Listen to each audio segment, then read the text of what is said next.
կասկած չունեմ, որ Ռուսաստանը չի ուզենալու, որ վերընտրվի այսօրվա իշխանությունը։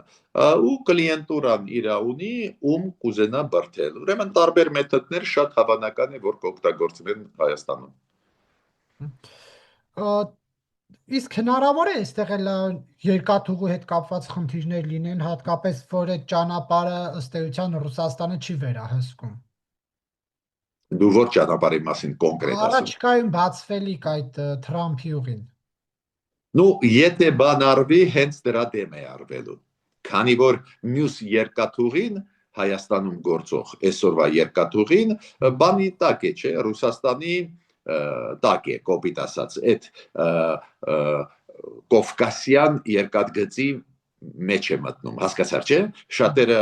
գիտեն, որ Հայաստանի երկաթգիծը գործող այսօրվա դա մերը չի, դա կոնցեսիայի մեջ է Ռուսաստանի։ Այստեղ իրանք պարզ է ոչ մի վատ բան չեն անի, քանի որ իրանք վերահսկում են, ինչու պետք է անեն վատ բան։ Բայց այո, այն երկաթգիծը, որը պլանավորվում է, մեղրի երկաթգիծը վերականգնել, Ռուսաստանը կփորձի խանգարել։